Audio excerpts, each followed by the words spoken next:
This final playoff blitz divisional round recap of the Orange is Orange or Browns podcast, part of the Press Play Podcast Network, is brought to you by our presenting sponsor, Aligned Health Center. Aligned Health Center has been with us all playoffs long, and this is our final playoff blitz episode. So listen up. This is really important. Aligned Health Center is the first chiropractic biophysics clinic in Northern Ohio. The team at Aligned Health Center helps patients with back pain, neck pain, migraine, ADHD, digestive issues, sleep disturbance, scoliosis, whiplash, and much more. And along with chiropractic biophysics, Aligned Health Center is also the leading clinic in regenerative medicine. You may have heard of it as stem cell injections. And listen, you don't have to be an NFL player to get it done or have this treatment. If you have low back pain, shoulder pain, knee pain, arthritis, check out the regenerative medicine clinic at Aligned Health Center. Come in for a free consultation and get some imaging done and x-rays to see how Aligned Health Center can help you.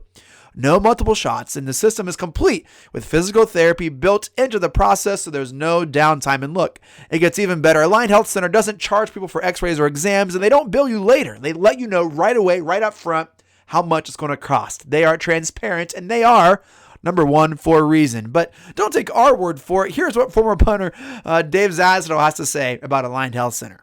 This is Dave Zasdell, former Cleveland Browns punter and big fan of the doctors and staff at Aligned Health Center. I want to say good luck to the Orange and Brown, and please go check out my friends at AlignedHealthCenters.com. They sure helped me after my playing career was over. Go Browns. So call Aligned Health Center today at 440-385-7357 or visit the website at AlignedHealthCenters.com to make an appointment and to learn more about how Aligned Health Center can help you. Again, that's 440-385-7357 or visit AlignedHealthCenters.com. In this episode, Jeremy and I are joined by broadcast legend Sean Salisbury. We talk about trading for Deshaun Watson. Why would the Browns trade for Deshaun Watson?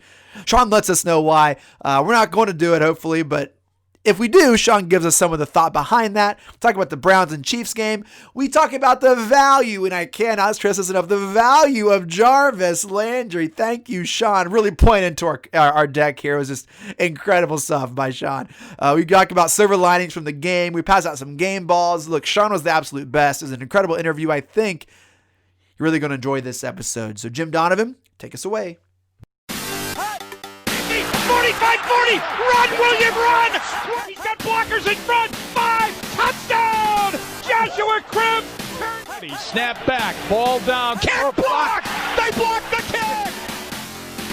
This is the Orange is Orange or Browns podcast, part of the Press Play Podcast Network. I'm your host, Chase Smith, and with me, as always, Browns insider Jeremy Powell. Jeremy, it feels like the Browns-Chiefs game was like 6 weeks ago, man. It feels so long ago.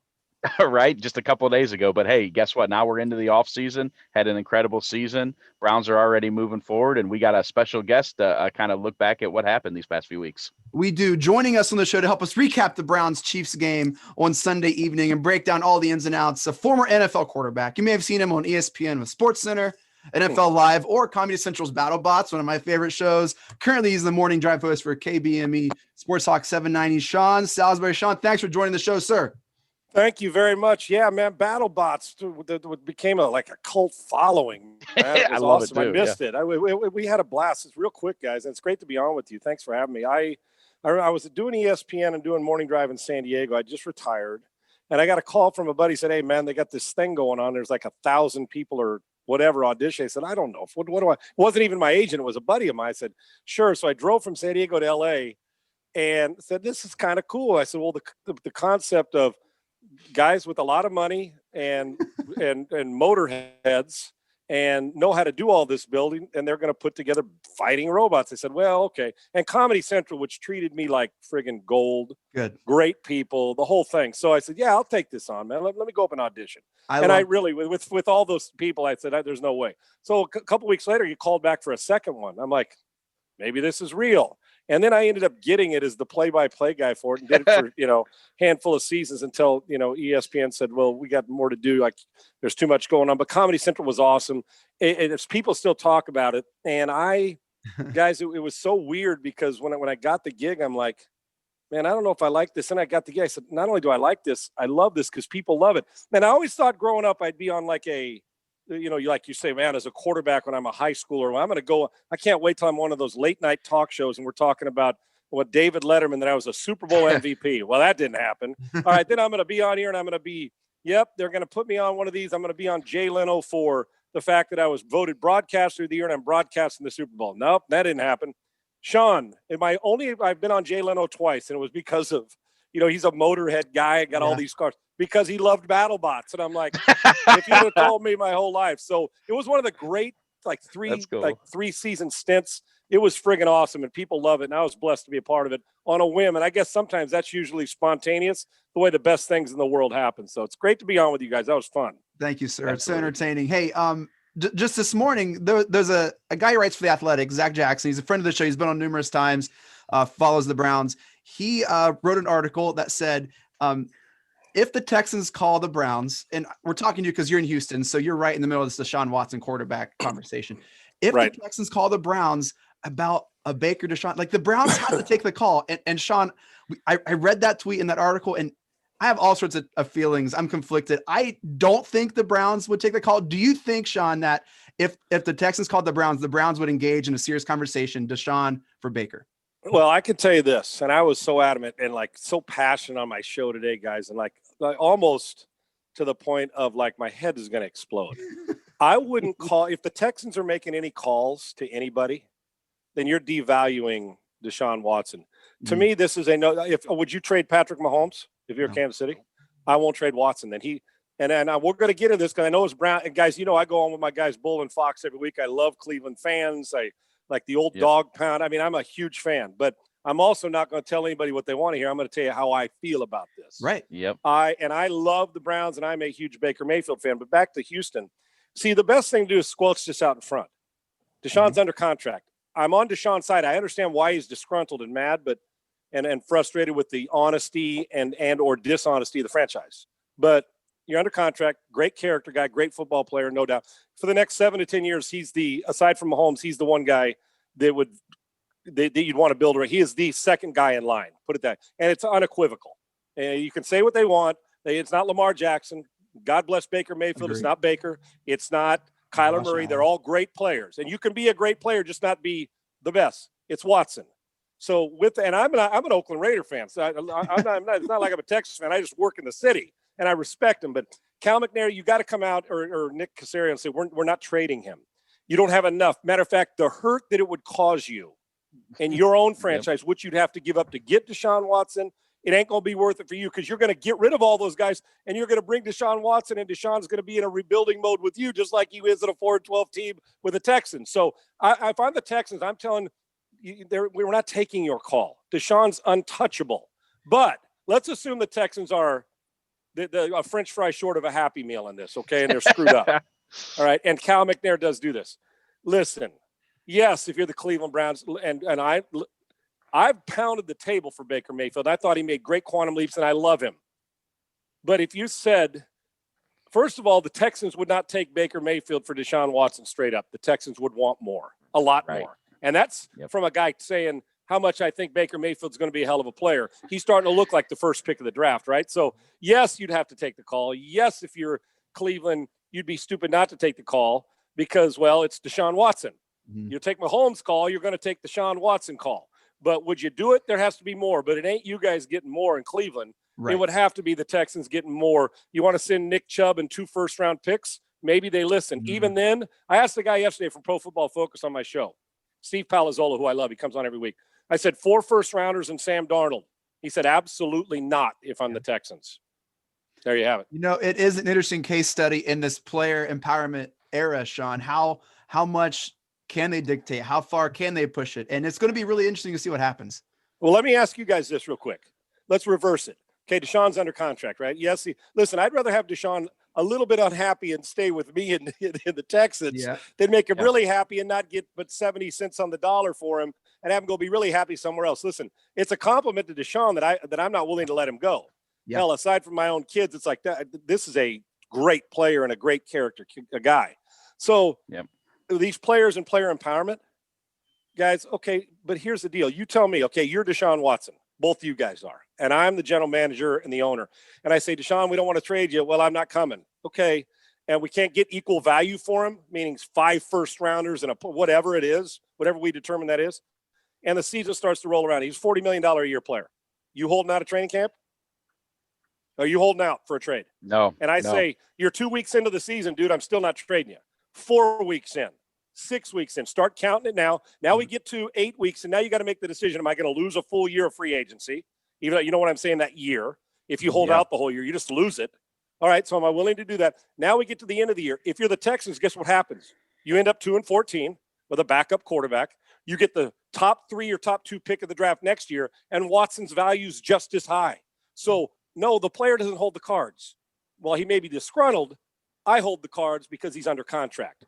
And that's the way it's going to stay because I love Watson so much. So, no, yes, they got power, but when you're under contract, I got the power unless you're an idiot. Sean, I think fans too and some media people are missing how unprecedented the situation this is, because I don't think there has ever been a quarterback of his magnitude under contract, 26 years old, that could be involved in a trade. That's what I've been trying to say. Look, it's not just going to cost Tua Viola and the 4th pick and the 24th pick, and it'll be next year's one and some more to that. This is an unprecedented situation. You're right. I think what you said is so smart, that if you do trade for him, you're blowing a hole in your own roster to get him. So you're essentially starting over with him as well. Right. You're going to turn around and then you're going to be a 3-13 team, even though, listen, this guy had an epic year. They were 4-12.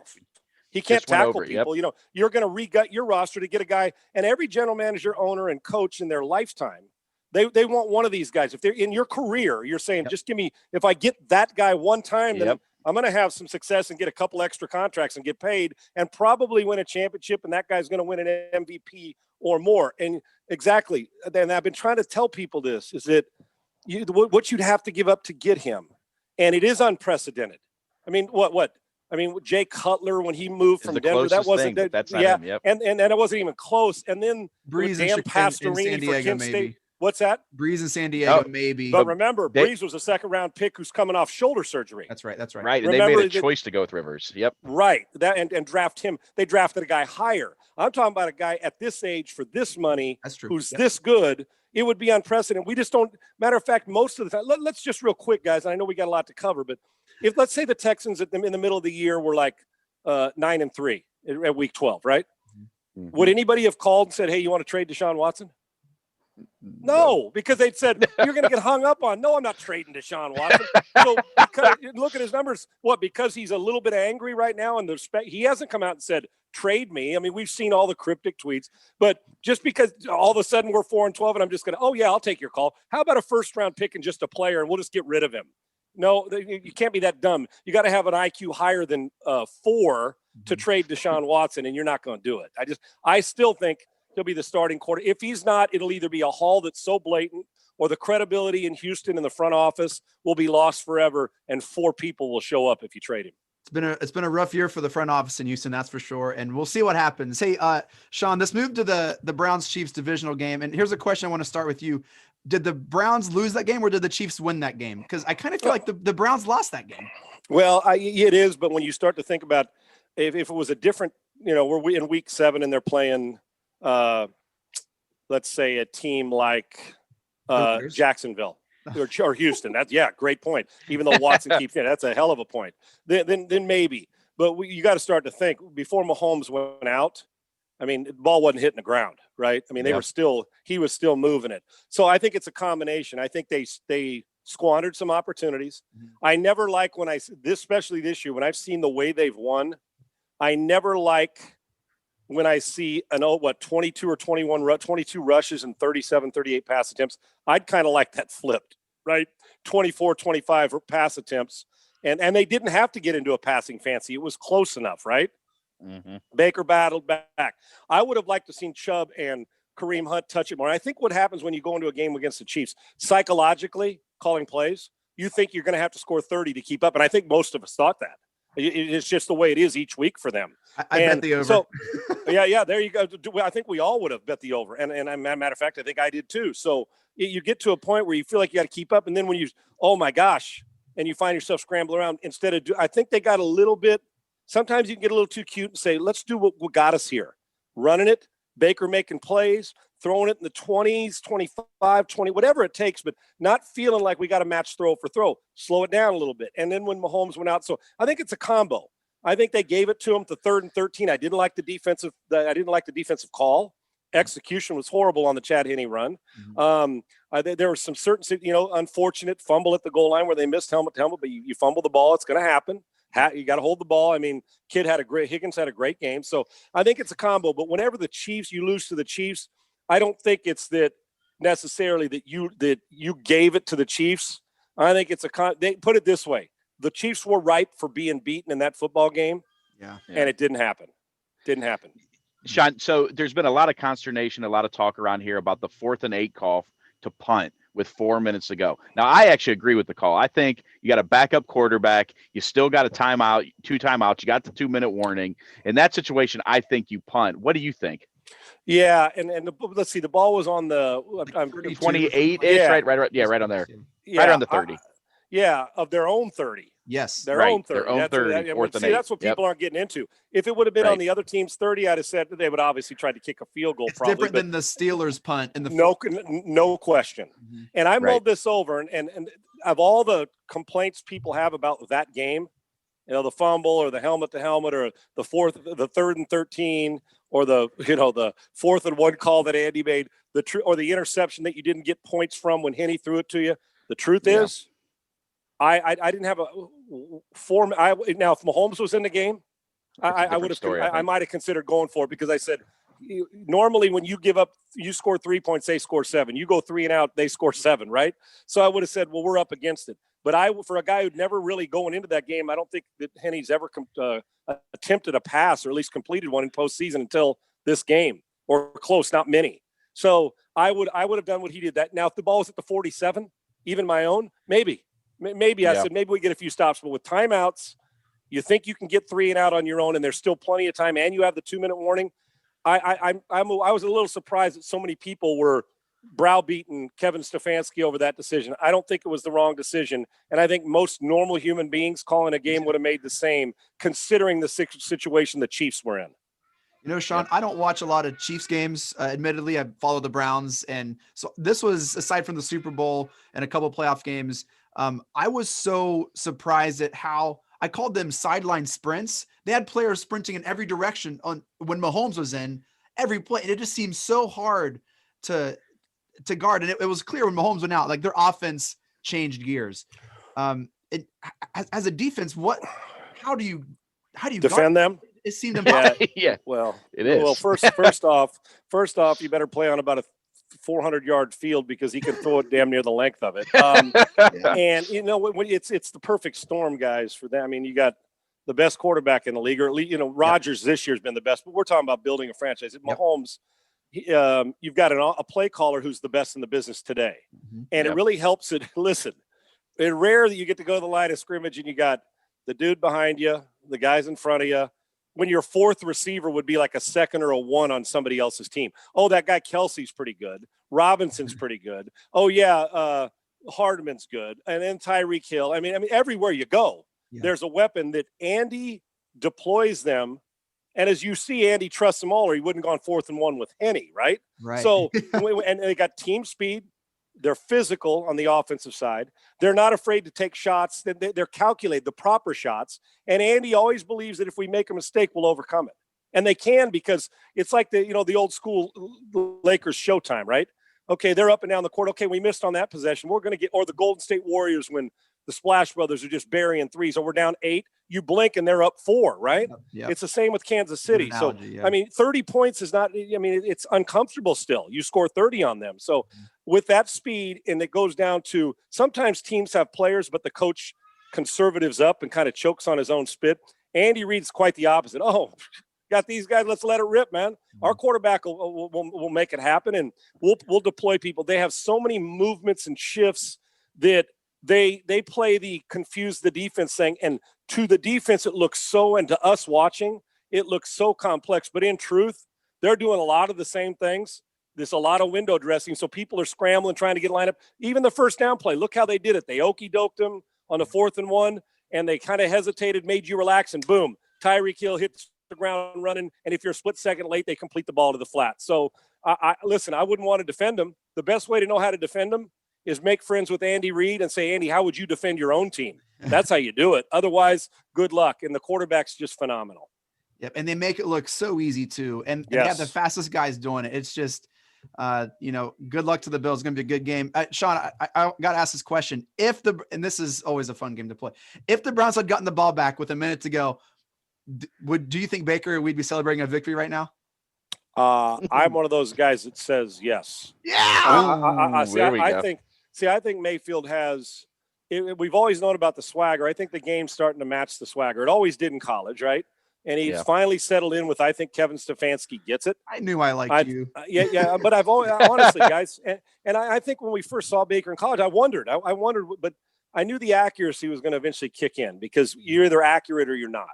And then you get to a point, and here's for him, he's such an energetic guy and like a pinball bouncing around. I think the biggest key for him this year was to keep the energy, but when you're in the pocket, it's less hectic and less anxiety in the pocket, which has allowed him to get through his progressions. And I think he's been able to take a deep breath.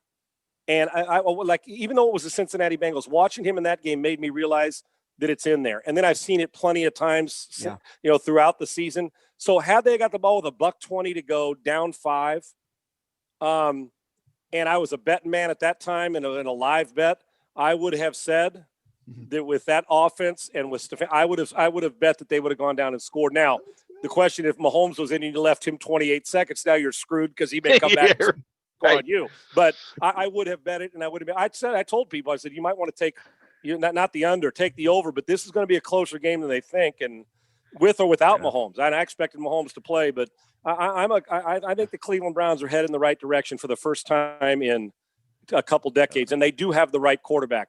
Unless, of course, Watson or Mahomes is on the board, right? So, I'm a big fan of Baker Mayfield, and I like where they're headed. Sean, I got a question for you. So there's a lot of talk in Cleveland about Jarvis Landry. And Jarvis Landry he's been kind of the tone setter. He's helped change the culture, and he is a heck of a player. But he's going to make $15 million over the next year. He's the highest paid player on the team. At what point does a guy's worth become, hey, he's a team leader, but maybe he can't get it done at that level on the field? And how do you have those conversations, and when does that become a factor?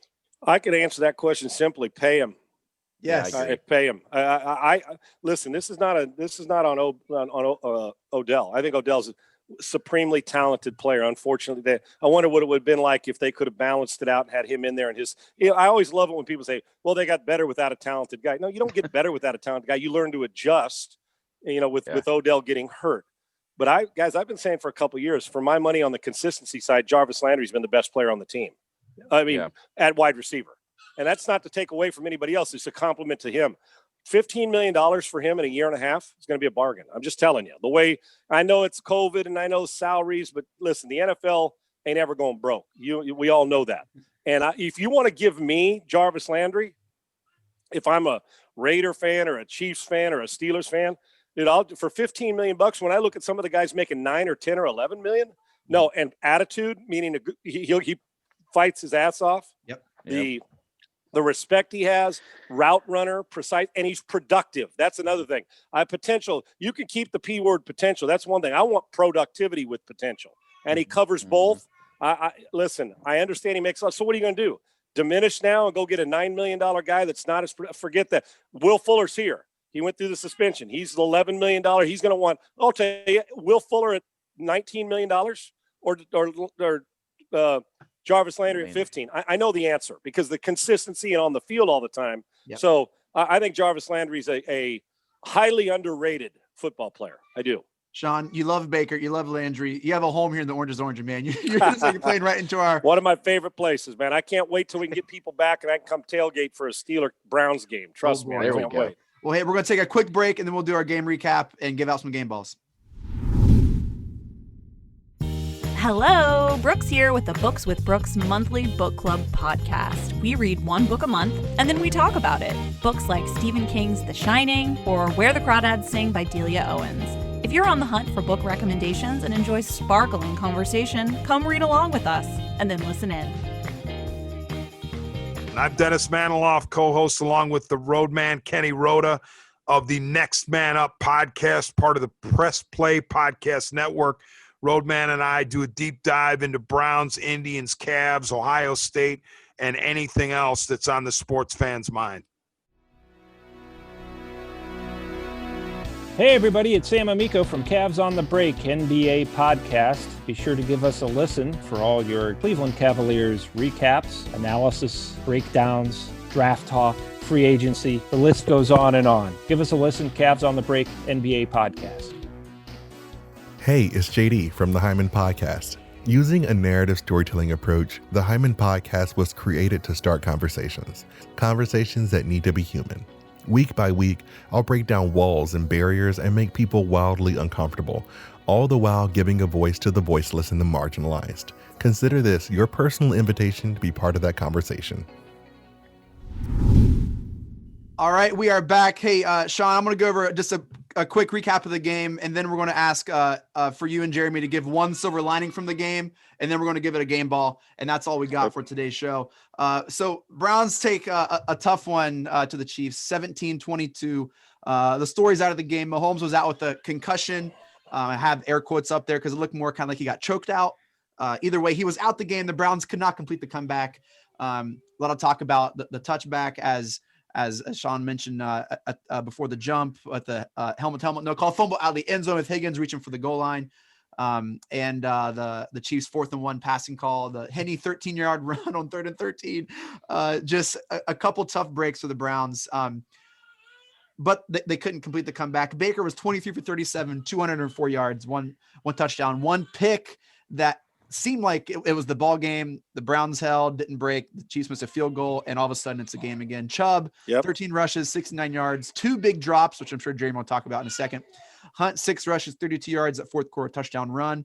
Hunt, that was his 3rd postseason rushing touchdown of the season to tie him with Otto Graham for most single postseason in Cleveland history. Tells you about there you go.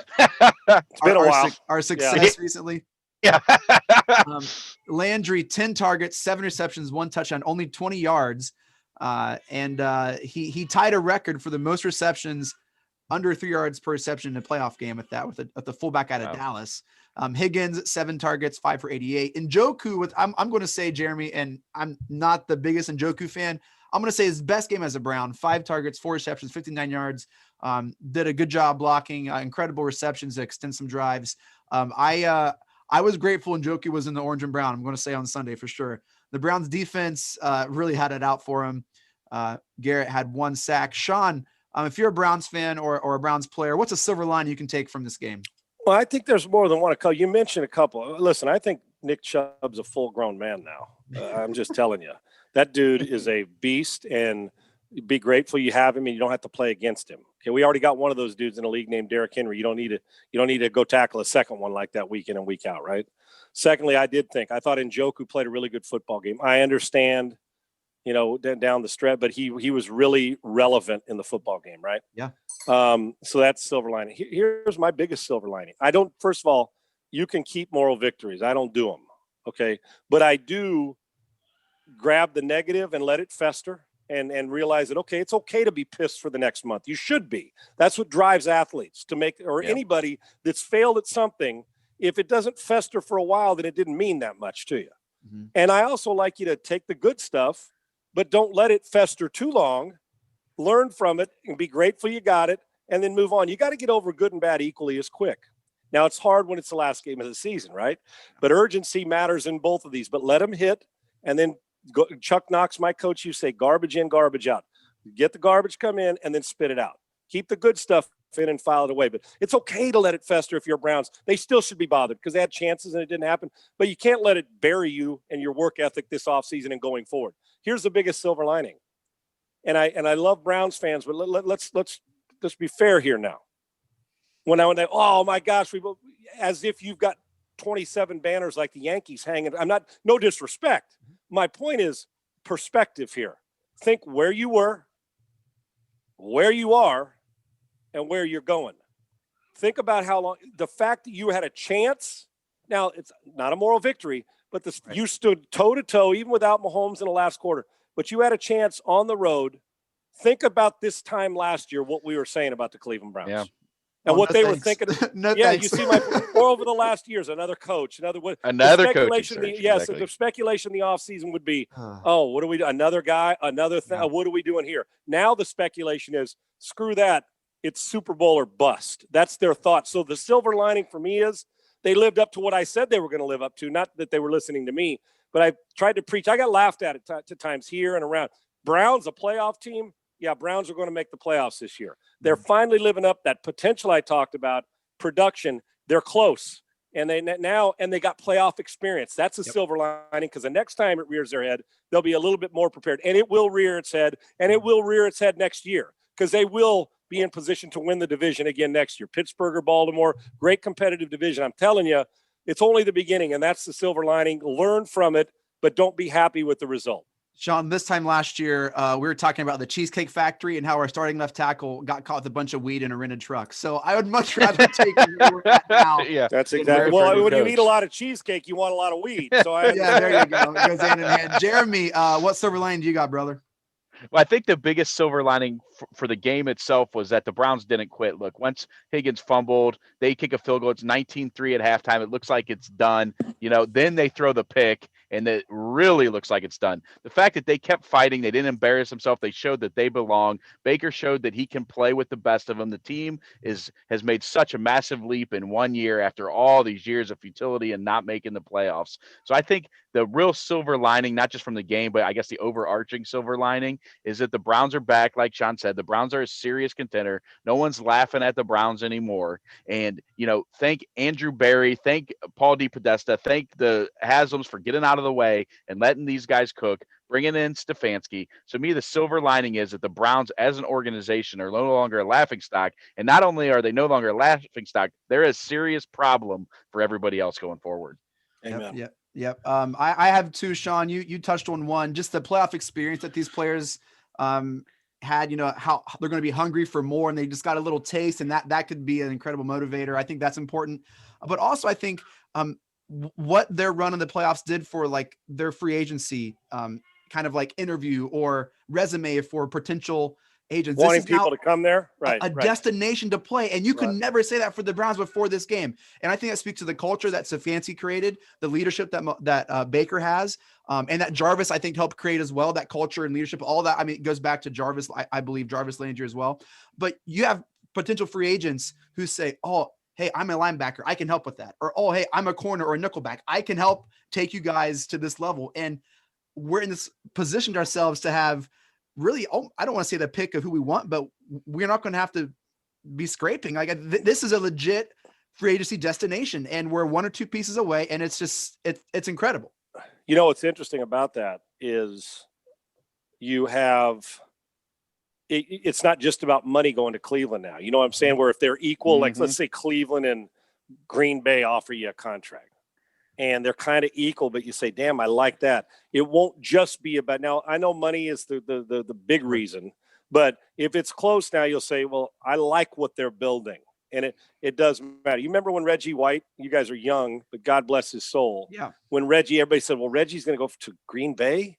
Brett Favre was like, Green Bay, Green Bay, not, I mean, it's a historic franchise, but you're like, man, you thought Reggie, a market where it's a big market. It's Reggie White.